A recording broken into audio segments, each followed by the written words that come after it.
De retour dans l'Africa News, notre invité, journaliste Touré Bangali, ainsi que nos éditorialistes, Daouda Tal et Malika Cher, sont toujours avec nous. On le répète très souvent autour de ce plateau, les conflits armés freinent le développement économique de notre continent. Face à ce constat, la Société financière internationale et le groupe bancaire Ecobank ont annoncé la création d'un mécanisme de partage des risques qui va accroître l'accès au financement des petites et moyennes entreprises qui sont domiciliées dans les pays dits fragiles, les pays touchés par les conflits. On fait le point avec ce sujet de Christelle Dayambaya. Lancement d'une facilité de partage de risques de 110 millions de dollars pour améliorer l'accès au financement des petites et moyennes entreprises dans les pays fragiles et touchés par des conflits en Afrique de l'Ouest et centrale. La Société financière internationale et le groupe bancaire Ecobank ont initié ce mécanisme. Il est conçu pour surmonter les défis liés aux prêts destinés aux petites et moyennes entreprises. Ecobank poursuit son engagement envers les petites et moyennes entreprises et cette facilité fournira aux PME situées dans les États les plus fragiles et ceux qui émergent d'un conflit l'accès à un financement qui répond à leurs besoins spécifiques. Les pays retenus pour bénéficier de ces programmes sont le Burundi, la Côte d'Ivoire, la Guinée, le Mali, la République du Congo, la République démocratique du Congo, le Tchad et le Togo. L'objectif est d'améliorer l'accès au financement en stimulant la création d'emplois. Pour justement contrôler le risque qui est adossé sur ce type de population, il faut que ces entités-là puissent identifier les PME les mieux structurées avec les capacités, avec le potentiel et la capacité à transformer ce potentiel justement en réalité, c'est-à-dire en cash pour non seulement rembourser les emprunts auxquels ces PME-là peuvent prétendre, mais aussi pour se développer de plus en plus sur l'ensemble du continent. Là vont être les enjeux, je pense, pour Ecobank et pour la SFI. En Afrique, le développement du secteur privé dépend des mécanismes mis en place par chaque pays. L'évolution des PME dépend du développement des systèmes financiers accessibles. En 2014, les investissements de la Société financière internationale SFI avaient atteint un niveau record de plus de 22 milliards de dollars sur le continent. Daouda, une initiative à saluer, ce mécanisme de partage de risques? Oui, Amira, je pense que c'est une bonne chose parce que ça permet justement de pouvoir fédérer plusieurs acteurs de la finance autour d'un même but, c'est-à-dire le financement des PME en Afrique. Et moi, ça me semble vraiment une très bonne chose. Maintenant, faut regarder les conditions et les conditions d'octroi de ces fonds, les conditions de garantie aussi, parce qu'il va y avoir des garanties qui vont être demandées aussi aux acteurs économiques, aux PME, mais ça reste une initiative très bien, d'autant plus que en minimisant les risques de chaque côté, ça permet aussi de pouvoir gonfler l'enveloppe qui est disponible, et ça, il me semble que c'est très intéressant. Et puis Ecobank est aussi une banque panafricaine. Ecobank a quand même fait son bénéfice et croît d'année en année. Il suffit d'aller sur le continent pour se rendre compte que vaut mieux avoir un compte Ecobank parfois pour voyager à l'intérieur de l'Afrique que de banques européennes installées dans les capitales, puisque le réseau est beaucoup plus dense, 36 pays, etc. Et puis son engagement en faveur du développement me paraît une chose très intéressante aux côtés de la Société financière internationale. Monsieur Bangali? Je pense que la première des choses qui est intéressante dans ce nouveau mécanisme qui vient d'être mis en place par la SFI, c'est parce que ça permettra non seulement de réduire le coût des crédits, parce qu'il faut comprendre que la SFI, cette institution de la Banque mondiale, permet de garantir les investisseurs, les banques, c'est-à-dire en prenant le risque de racheter certaines parts du stock de crédit des investisseurs. Et cela, je pense que permettra de booster un peu l'économie des pays en voie de développement, tous ces pays où on sait que de facto la SFI s'est toujours intéressée aux gros investissements. Donc aller vers les petites et moyennes entreprises ne peut permettre l'éclosion d'une nouvelle économie dans nos pays. Malik, très rapidement, peut-être une réaction après cette mise en place de ce mécanisme? Je partage l'optimisme de Daouda et de notre invité. Effectivement, les PME, les PMI, ce sont elles qui créent la richesse et l'emploi en Afrique, donc leur permettent d'être justement rassurées sur les conditions d'octroi de crédit, d'être rassurées sur le risque. Et le risque, c'est une bonne chose. Moi, je pense que ces mesures-là sont des mesures qu'il faut encourager.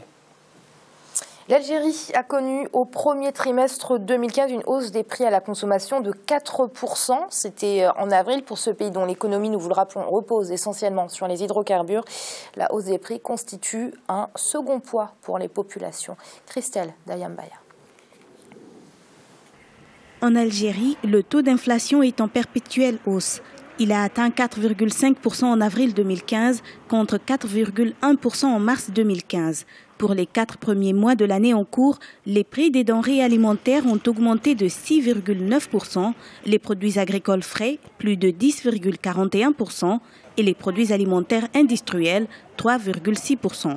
Plusieurs raisons sont à l'origine de cette hausse des prix. C'est premièrement une croissance des salaires qui est beaucoup plus rapide que la croissance de la productivité algérienne. L'État a consenti des investissements massifs entre 1999 et aujourd'hui. Il y a eu près de 900 milliards qui ont été injectés dans l'économie algérienne, de l'investissement public.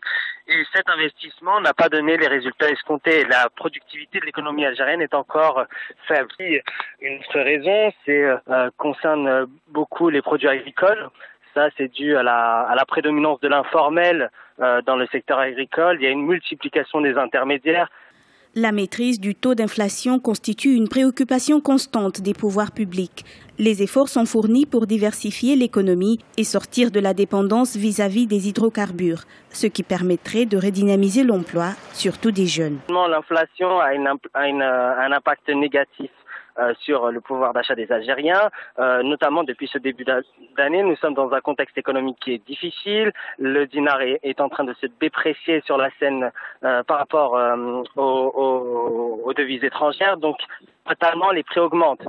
Les Algériens qui ont déjà un pouvoir d'achat qui n'est pas l'un des plus importants en Afrique ont de plus en plus de mal à boucler, je dirais, leur fin de mois face à cette hausse des prix. En Algérie, la loi de finances 2015 prévoit un taux d'inflation de 3%. Le déficit budgétaire devrait atteindre 41,7 milliards d'euros en 2015, soit près de 22,1% du PIB du pays. Les prévisions de recettes budgétaires étaient de 46,8 milliards et les dépenses publiques estimées à 88,5 milliards d'euros. Daouda, on vient d'entendre Malik, donc on va lui donner la parole un peu plus tard. Comment pouvez-vous expliquer cette hausse du taux d'inflation ce n'est pas un fait nouveau en Algérie, ça fait des années que ça augmente. Oui, effectivement, en plus de ce que Malik a très bien dit, moi je rajouterais que, on connaît la cause, c'est aussi lié à la conjoncture sans doute, mais l'Algérie, me semble-t-il, plus que 95% de ses exportations sont issues des hydrocarbures. 60% du budget de l'État est issu aussi des recettes liées aux hydrocarbures. Donc ça me paraît quand même compliqué. Alors l'inflation peut être définie comme la hausse des prix suivie d'une dégradation du pouvoir d'achat. Alors à ce niveau-là, j'espère qu'on ne va pas en arriver en tout cas à une situation plus dramatique. Bon, je pense pas, mais quand il y a inflation comme ça, en fait, les prix qui sont importés deviennent du coup un petit peu moins accessibles finalement, puisque les prix augmentent également. Et puis, puisque l'État subventionne, quand même l'État algérien, un certain nombre de produits de consommation de base, espérons que l'État puisse continuer, parce que si ces prix ne sont plus, si ces subventions n'arrivent plus, pour ces produits-là, l'inflation risque d'augmenter à ce moment-là. Et du coup, ça sera beaucoup plus compliqué pour les ménages. Monsieur Bangali ? Je pense que c'est un rappel pour ces économies qui dépendent beaucoup du pétrole. Et c'est le paradoxe de l'inflation liée au pétrole. Lorsque le coût du baril augmente, les pays qui dépendent ou qui consomment voient leur inflation baisser, et tandis que les pays qui exportent voient leur inflation prendre le sens inverse. Je pense, comme je le disais tout à l'heure, c'est un rappel pour ces pays qu'il ne faudrait pas reposer l'économie sur une seule ressource. Il faut diversifier l'économie. Les pays du Golfe l'ont compris. Ils l'ont compris à travers des gros investissements à l'extérieur. Ils ont compris en développant d'autres secteurs comme le tourisme pour leur permettre de parer à une éventuelle fin de l'âge d'or du pétrole. Parce qu'aujourd'hui, tout le débat qui existe dans le monde, c'est trouver une alternative au pétrole. Et tant nous trouverons une alternative au pétrole dans nos consommations quotidiennes, le prix du baril va baisser. Et si le prix du baril baisse, aucun mécanisme ne peut arrêter la baisse des coûts à l'international. Malik, très rapidement, quelle est la marge de manœuvre des autorités dans ce genre de situation? Elle est mince. Daouda a effectivement rappelé que le gouvernement subventionne un bon nombre de produits. Ici, les cours du baril de pétrole restent bas. Je ne pense pas que le gouvernement aura les capacités financières d'encore subventionner les denrées alimentaires les plus simples, les premières denrées alimentaires, le sucre, le pain, ces produits-là. Mais il faut expliquer rapidement, je vais être très rapide, pourquoi il y a cette inflation. Ça concerne aussi les produits agricoles, parce que le secteur agricole est envahi par l'informel, parce que l'autorité publique n'a aucun contrôle sur ce secteur-là. Vous avez entre l'agriculteur et celui qui achète le produit une série d'intermédiaires qui spéculent sur ces produits-là. Et vous avez l'État algérien qui, je dirais, trouve des excuses en disant ah, écoutez, c'est un problème de production. Oui, c'est aussi un problème de production, mais aussi c'est un problème aussi de répression du secteur informel. Quand vous avez des agriculteurs qui n'ont pas besoin de faire de facture pour vendre leurs produits, c'est un problème parce que vous avez aussi de l'argent qui est brassé et qui n'est pas contrôlé aussi par l'État. Et vous avez aussi un autre problème, c'est les importations de l'Algérie, l'importation des produits agricoles, 10 milliards de dollars. Ces produits-là, ils sont plus chers aussi pour les Algériens, ces produits importés. Il n'est pas concevable qu'aujourd'hui, pour un pays qui produisait des oranges avec un goût particulier très bon au début des années après l'indépendance, se retrouve aujourd'hui à importer des produits, des oranges d'Espagne. C'est un non-sens sur le plan économique. Donc voilà les raisons qui expliquent cette inflation. Malik, merci d'avoir été avec nous. Merci Amira, ce fut un plaisir. Merci à vous également, Daouda. Merci Amira et bonsoir à tous nos téléspectateurs. Et merci à vous également, Monsieur Bangali. Je rappelle que vous êtes journaliste. Merci à l'Afrique qui bouge. Et c'est donc la fin de cette émission, vous l'aurez compris, mais l'Africa Newsroom, ce n'est pas fini. On se retrouve demain avec un dossier du jour consacré au syndicat burkinabé. À très vite.